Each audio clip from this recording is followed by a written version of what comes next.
Charles, hey, what's going on? Welcome to the MindShift Podcast. How are you doing today? I'm doing great, Darrell. Thank you so much for having me.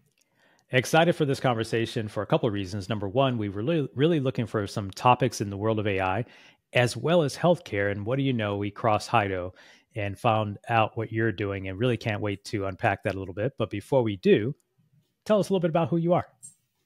Yeah, so I started off in data science. So that is a fancy term for clinical technology and a lot of the data to make sense of how you take care of patients in the hospital. So I spent over 15 years working at small companies like Johnson & Johnson, specializing in pharmaceutical, then also spent time in medical device. And then I also started to look into medical software and then expanded my knowledge base through hospitals across the country. Awesome. When did you start your entrepreneurial journey? Well, I would say I started that at a very, very young age. So when I was, pre-teen in my 9s and 10s, I was going around door to door washing cars for $1 each. So I was probably undervaluing my services a little bit at the time. But I was making it happen from a young age because, you got to get the money to buy the candy. And that's how it happened. That's so funny, man. I had a paper route. And then I say that my first real entrepreneurial endeavor was we used to go to Smart and Final. I don't know if Smart and Final was up in the Sacramento area, but it was basically like Costco, except you didn't need a membership. And we would buy wholesale Smart and now and laters, because here in Vegas with the heat, now and laters wouldn't melt. And so we would buy the now and laters and sell them out of our lockers. So I love it. I love the hustle. Washing the cars for $1. Got to do what you got to do. Hey, you got to start somewhere, right? Yeah. Tell us about HiDO. Tell us about HiDO. Yeah, so what HiDO specializes in, and HiDO stands for Health Information Data Outcomes, is really trying to understand the blueprint for health. So as a data scientist, I was always trying to figure out how do we help people? If we know the medications that they're taking, we know that people struggle with nutrition and diet. They also struggle with mobility and exercise. So often if you struggle with those two first challenges, then a physician or a nurse puts you on medications. But if we don't know definitively whether or not you're taking your medications, then it's hard to alternate which medication dosages or types of medications you should be giving if you don't know whether or not people are taking the medications as prescribed. So HiDO is really the culmination of a device created for behavioral modification to help people help themselves in the comfort of their home. Wow. How'd you come up with this idea? Well, I worked as a pharmaceutical representative at Johnson & Johnson, and I quickly understood that each doctor and nurse have different prescribing habits.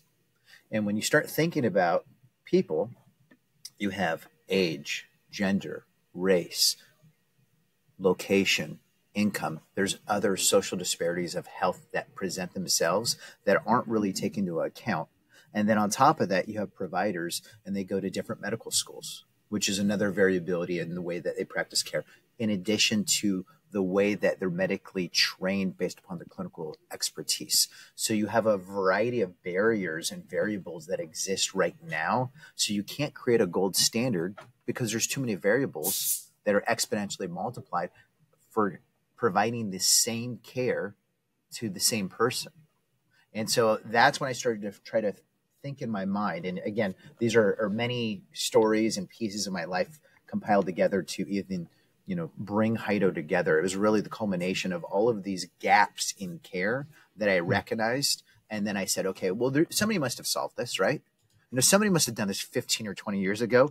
But unfortunately, the plastic pill bottle or pill caps, the organizer, for those that can see it and those that can't, this is the culmination of technology that 99% of patients rely upon. And that's when I said, you know what, maybe we could do things better. It's so interesting because I'm very familiar with that. For those that are listening on just, one of the, whether it's Apple Podcasts, Spotify, iHeart, you can't see what he held up, but he's holding up what I would call a vitamin container or medicine container, which has little plastic devices that have Monday, Tuesday, Wednesday, Thursday, right? Of all of those, morning and night, right? That combined contraption. But so your device, and by the way, just not to understate, it's not just a device, but the product that you have available helps the patient do what better? So the HiDO device enables a patient.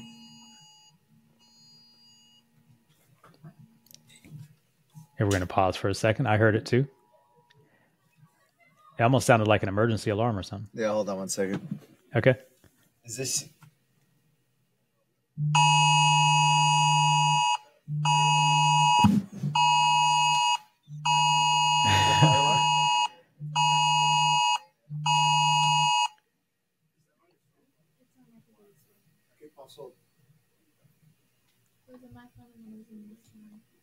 Is it an Amber Alert? Hang on, Leah. We're having a little bit of a sound like an Amber Alert or something. Okay, yeah, it's a national alert. National is. alert. This is a It's a test building. of the National Wireless Emergency Alert System. No, it's Oh, I'm my on. phone, too. Yeah, I'm on airplane, so I don't know if I'm gonna. It might come through anyway, but Okay, perfect. Okay, well now that's we'll just start over. All right, Leah. So we're gonna pick it up after the national alert. I'm gonna just turn my phone off so it doesn't happen on my side.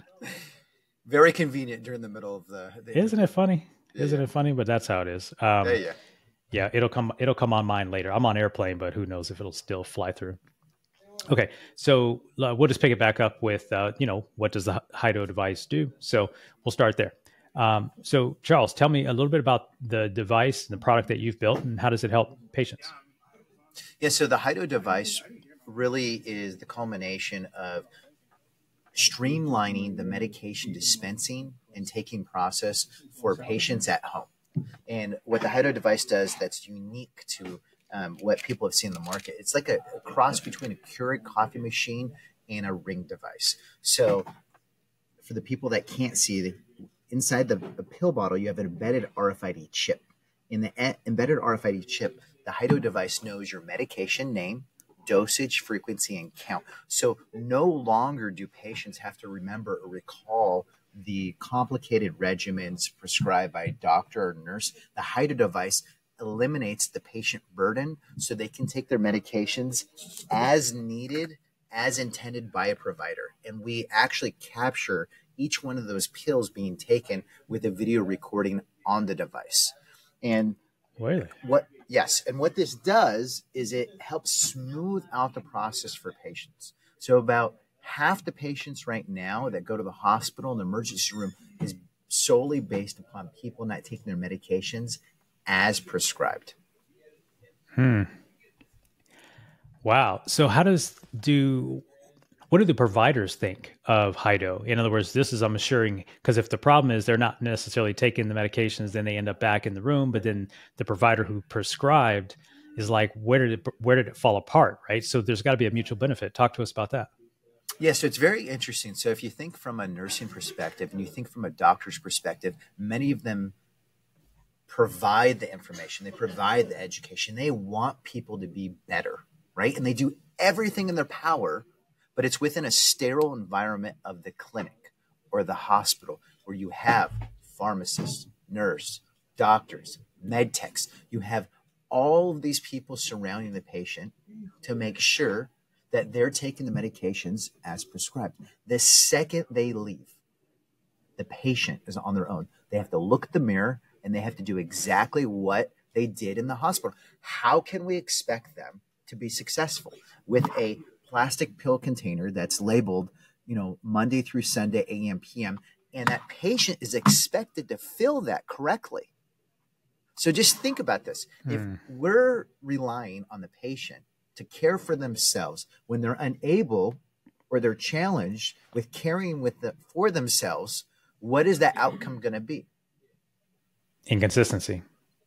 That is the healthcare in the United States right now as is we have variability that exists across the board. And we can fix that right now. Talk to us about that. Let's get real specific.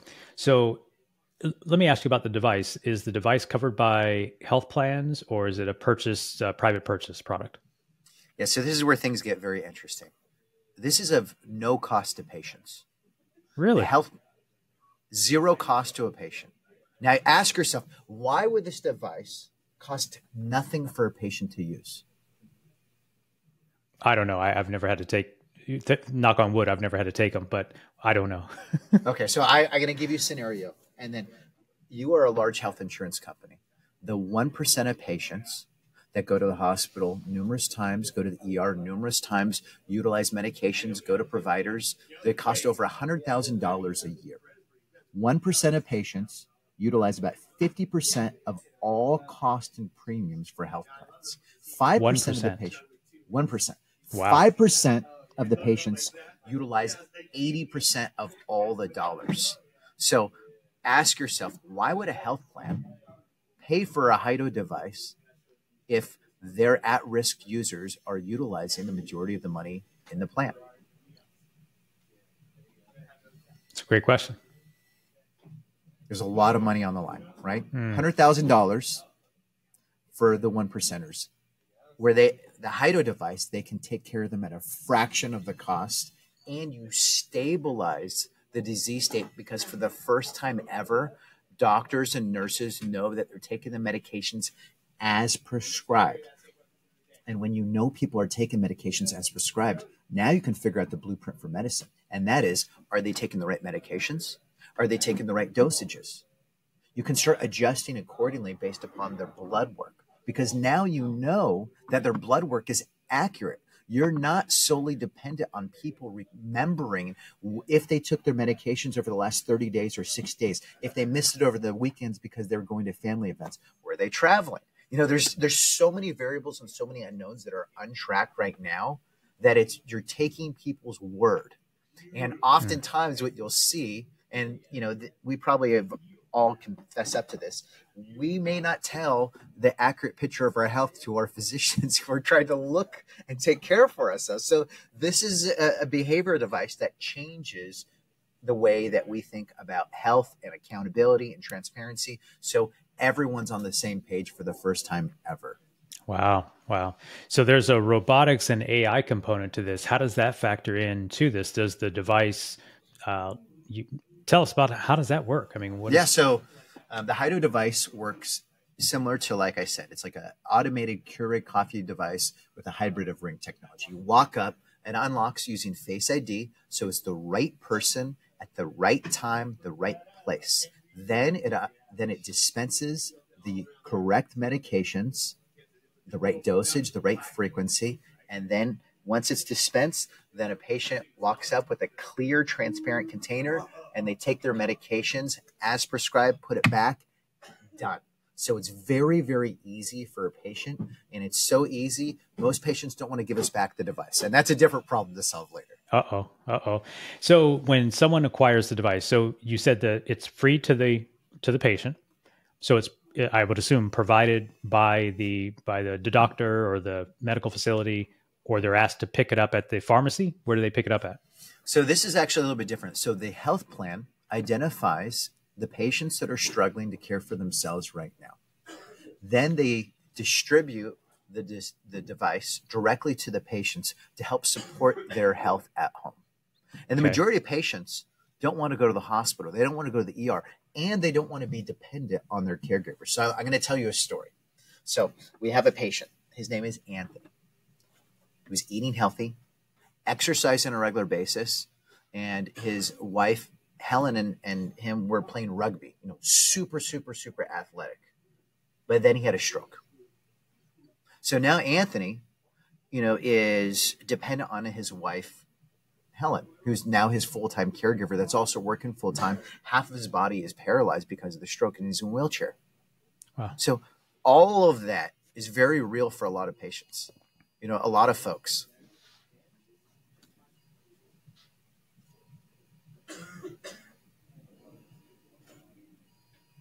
Can you hear it or no? Okay, perfect. Okay, I'll start again. So a lot of patients are dependent on their caregivers. So Anthony was dependent on Helen, and he wanted to have some independence and freedom. So with one side of his body, he's able to roll up in his wheelchair, unlock the device, something that he can't do because he doesn't have the coordination in his hands to take the cap off the bottle. Oh. He can go up to the unit. He can dispense the medications as prescribed. And these are life-saving medications. And he's not dependent on a caregiver. He can do things on his own. And there is a lot to that from a mental health perspective, because a lot of these folks, they don't want to have to be solely dependent on others. They do want to have some type of independence and freedom. And that means a lot to people's psyches. Also, they can do things for themselves. We got to give them the tools for them to care for themselves. And that's what HiDO does. It gives them back their life and their happiness. I love that example. Terrible story, but love the example because that issue of mobility and being dependent, and it puts a burden on the caregiver who didn't necessarily see themselves as a caregiver. That, I get that idea. We've had some family members who needed care. My sister was my father's caregiver, and just to watch that happen through his diagnosis, just wore her out. So she was a trooper, but it wore her out. So interesting. So medical providers love this thing. Patients are loving this thing. Who doesn't love this thing? Well, I think there's a couple different ways to think about it. What we're finding out is which medications work the best, which medications can be optimized the best.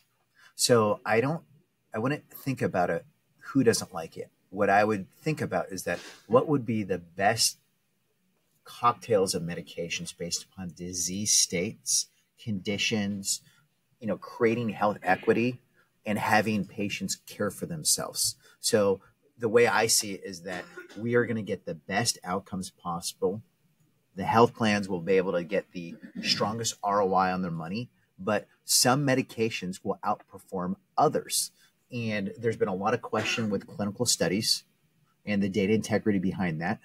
So there'll be winners and losers. And the drugs and the molecules that work the best will win. And they should win. If there's safety and efficacy with the drug and they have the best outcomes possible, they should be utilized as accordingly.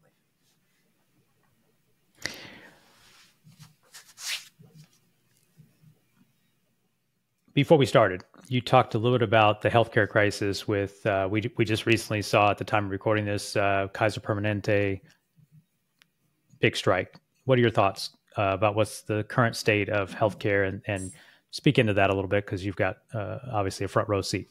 Mm-hmm. Yeah, I think the environment of healthcare is exceptionally challenging. You have people that are struggling with patient care in the hospitals and the ER. You have a shortage of staff. You have labor costs rising. You have health plan premiums rising. You have patients that need or treatment, and when they seek treatment, they're seen by multiple specialties or providers, and the overall system is not very efficient. So when we think about what's happening right now, there's only so many providers and there's a volume of patients. So either we increase the amount of workforce, which is not happening because we can't get enough people to do this, or we need to decrease the utilization. But what if we could utilize on robotics so people never utilize the system in the first place until they actually need it? And that's where things can change. We do not give the devices to enhance people's ability at home to care for themselves. They're solely reliant on people within the system right now for everything. And that is a problem. So how long's HiDO been in operation? So we started the company, we founded it in 2018 with pen and paper. And I'd love to show you what my writing looks like, but just for everyone to understand, it looks like hieroglyphics. So we started. I'd go for it. I mean, we'll put a screenshot in the show notes if you've got it close by. If you've got it close by and you want to show it on the screen. If not, just describe. Yeah. So we started with pen and paper. I drafted out what I thought the device should look like. And based upon that drawing, I had one of my daughters draft it up because she's a little more artistic than I am to what the form was. And then I had an engineer that I worked with in the past put a drawing together inside, and we started slowly putting this device and idea together. And it really culminated over the last 3 to 4 years, and now we're in version 4. So Wow. we've had some fantastic outcomes. We went live with a Medicare Advantage plan out of Northern California for congestive heart failure patients last year. And these patients, let me tell you, they've had multiple hospitalizations, multiple ER visits, multiple cocktails of medication, no standard. That's where we started. And it was 15 patients. And when we started with these 15 patients, age ranged anywhere from early 50s to mid 80s. And these people were far from tech savvy. When I mean far from tech savvy, my biggest pain point was trying to help them find their Wi-Fi password. That was the hardest part of this process, is the Wi-Fi password. And the second we set up the Wi-Fi password with the HiDO device, we were able to reduce hospitalizations amongst this heart failure crowd by 80%. 80% just by them taking their medications as prescribed. So just think about that. If these patients, they had 40 hospitalization visits and we got it down to 5. That's interesting. So just walk me through logistically. I get a prescription. I go to pick it up from the pharmacy. Again, where am I picking up the device from? Am I getting it from the pharmacy? Am I getting it from the provider? Is it being shipped to their house? Shipped to their house. The way that this works is either it's shipped to your house or it's shipped to your house and brought by almost like a geek squad. But it's a HiDO geek squad. So we go there, we'll set up your Wi-Fi. The HiDO squad. The HiDO squad. So the HiDO squad showing up. Yeah. We'll make sure, we go in there, make sure that you have your medications, everything's pre-programmed, everything's there. There's a company mobile app, so you have reminders going to you. The idea behind this is to really make things as seamless as possible. Yeah. So if we can make things easy for you, then you're going to take your medications as prescribed. And ultimately, this comes down to, we want to help improve people's lives so they can live their life and not be dependent on, did I remember? Am I worrying about this? Am I doing this? Just make things a lot easier for them to navigate. Yeah. No, it makes sense because, like you said, if the person already needs care, and if there's any level of tech non-savviness, like you said, the Wi-Fi password you set it up one time, and you never know what it is after that, right? I mean, so I could see that. So that's very interesting. Is this now available? Is this device available, and are you integrated nationwide, or are you regionally based, or where are you serving? Yeah, so the majority of the companies that we've been focused on is California because we're California based, but we do have health providers that do have national scale. So if you're out in Florida or Texas or New York or Pennsylvania and you are a health plan and you want to integrate this within your network, we do have the capacity to reach out and touch those patients. Interesting. Let me pivot a little bit away from, first of all, fascinating, right? I mean, you're solving a big problem. I looked at the website and saw some of the big numbers. You've been all over the media. Obviously, you're solving a big problem, and congratulations on that. Let me talk to you a little bit about you as an entrepreneur. What does your day look like when you're running a business like this in a growing space, major problem, a big time opportunity to really solve put a dent in a massive problem? What does your entrepreneurial day look like? Yeah, so I enjoy not having a specific structure in the day. And the great thing about a business and a startup is that you have things coming in all different directions at all different times. And if you enjoy complex puzzles and trying to figure out things on the fly and draw upon your network and your resources and your mentors to figure things out, that's what I enjoy doing.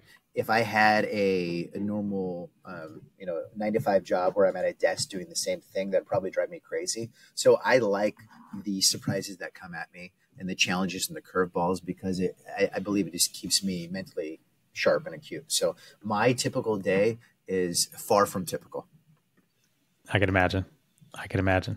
You got a big family, you got a business that's a startup, and it's moving a mile a minute. What's the thing that drives you the most? What's the biggest non-economic driver for you? When I walk into these patients' houses, I see, you can see the look of despair. You can see the look of hope. And what drives me every single day is knowing that we have a technology that can enhance people's lives to such a state where they can take care of themselves on their own. So hearing the stories, feeling the emotions, people crying, in joy, but also crying in fear of what tomorrow could be. That's what drives me every single day, 24/7. I just want to be able to help the folks that can't help themselves right now. So until I can get this technology out to all of the people that need help to really create a level playing field of health equity, I won't stop until we get there. Who believed in this when no one else did besides you? Well, my wife sure didn't believe in this. I'll tell you that. It took me 3 years to convince her, but when we started, everybody told us that we were going to fail. Everybody, and investors, other founders, advisors, mentors, everybody. And they said, don't go down this road because so many people have failed before you. And that got me thinking, well, there's got to be a reason why everybody failed. And so while people were telling us why we're going to fail, we started to investigate clearly, should we even go into this? Should we do this? We started questioning ourselves. And what we quickly realized is that the reason why people failed before is they didn't look at the right approach. They never looked at what the end goal is. The end goal is making things easier on the patient, create usability so they don't have to fill a Sunday through, Saturday, Monday, AM, PM pill box. You got to make things easy.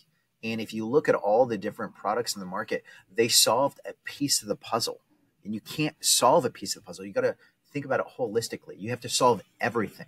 And that is a complicated engineering feat. And thankfully, I have access to some exceptional engineers that could put my thoughts and ideas from paper into reality. And I'm not going to say this was an easy process because it's far from easy. And they've done some exceptional things. But the impact and the outcomes on the patient, that data is there.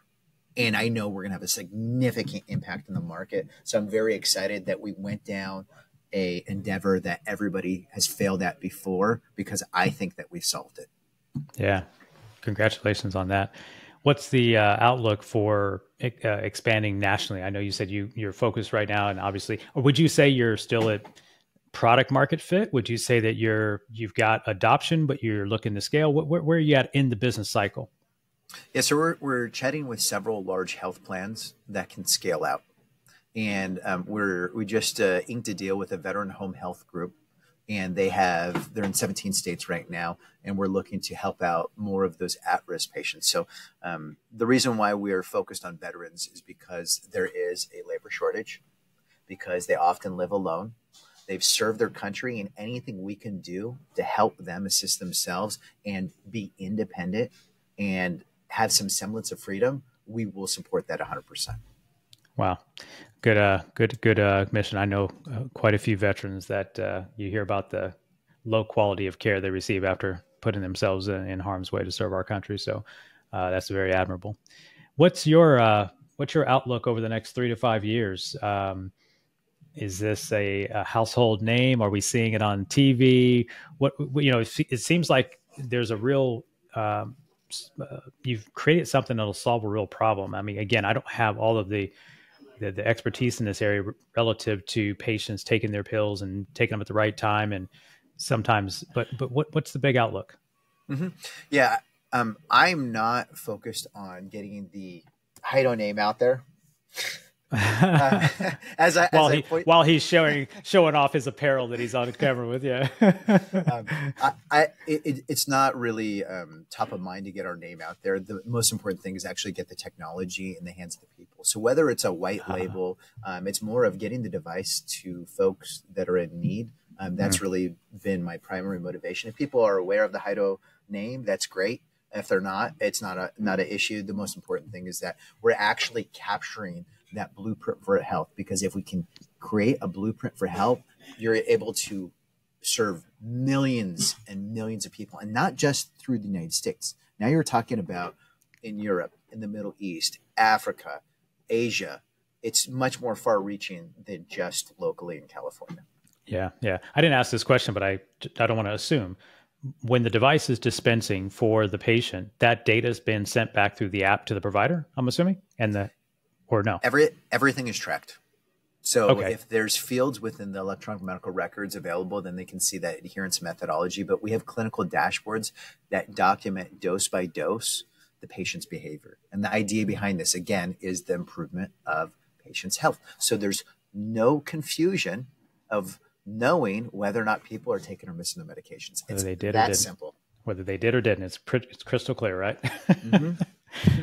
That's interesting. Charles, man, it's a very interesting topic, man. Nothing I knew about it other than my superficial understanding of the healthcare system. And again, family members all over the health environment, from administrative to ICU to respiratory. Very interesting. Obviously, the healthcare system has, all sorts. You hear all the negative things, and here you are showing up with a positive light of a solution. So continue doing great work. I got one question for you, and that is, entrepreneurship looks easy from the outside, right? People pop by your website, see all the media and all this other stuff, see you wearing your shirt and hear about this big problem. But what's one of the biggest challenges that you've had to overcome and really fight yourself through? Because, the MindShift podcast it's not about just the road from what we call inspiration to realization, but when life knocks us down or when things start to happen, how do we go from breakdown to breakthrough? What's one of those things that have really challenged you along this journey? Yeah, I think, it's the unknown, right? Because when you're creating a new market and you're creating a new innovation in technology, you don't know if there's product market fit. So a lot of this is instinctual and your gut instincts and talking to the people and talking to patients and talking to the market. But having that confidence that that you're going down that right road while you're building it, right? And building the car to go down that road, you have to know that it's the right thing to do. And not everything is going to align perfectly, but as long as your conviction is there and you have other people to support that conviction and then support this dream to reality, I believe that's the type of mindset that you have to take. Yeah. I love what you just said about getting other people who can come in and support, right? Because when I look at your team, you've got a broad team, a vast team. It's not just the Charles show. Like, you recognize your skill set, you recognize you're the visionary, and then you started bringing in and assembling people to come assist. You talked about the engineers who can take your ideas and bring it to life. It's really a key, right? So if you're listening to this and you're an entrepreneur and you're starting something that's big, that's major, that's going to have an impact, you've got to build a team. You've got to get people around you that have skills that you don't have, and to take your vision and run with it so that they can bring it to life. So Charles, man, congratulations. I mean, this is exciting. I didn't even know where this conversation was going to go. The product, I couldn't exactly get it after I read the website. I went through but I was like, hey, it's robotics, it's AI, it's healthcare, two topics that we wanted to cover. So I just want to thank you for taking some time out to spend it here with us today. I do have one final question. And that is, if you didn't get a chance to bring this to full light for whatever reason, let's say, for whatever reason, there was something else, what would you want everyone to remember about you and your work ethic and your vision for this that you would want to live on? If this didn't come to light, I want people to understand that there is a blueprint for health. There are cocktails of medication that we aren't aware of yet, that once we know, we can improve the health of many, many millions of people. And we can get there. We can get there, but we just need to have an understanding of what's going on in the home. So whether or not it's HiDO or it's somebody else, it doesn't really matter. The most important thing is understanding that core foundation of how to serve people better. I got to ask this last question. It's a distinction. You don't call yourself the founder, the CEO, chief executive officer. You call yourself the chief patient advocate, if I'm not mistaken, on the website. Chief Patient Advocate. Why that title? I love it. Well, the most important thing from my perspective is who we serve. And we serve the patients. It's not about self-serve. It's about us being able to enhance other people's lives. And we're able to do that by helping assist them in enhancing the way that they live. So the way I see it is that I'm here to help them and be the voice of the patient. And if I can be the voice of the patient and get them what they need, they'll be successful. And in return, we will also share some of that success as a company.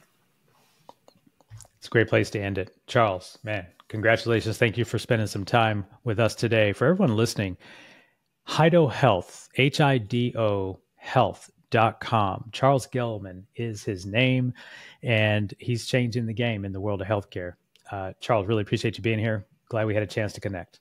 Thank you so much for having me on the MindShift podcast. Appreciate it, Darrell. Awesome. Hey, listeners, listen, today we had a conversation with a visionary, someone who's thinking big, thinking outside the box, took a career that he learned and developed some expertise in, saw a problem in the market and dove in, drew some stuff out on a paper, which is a lot of times how it often starts before you see the big name and lights.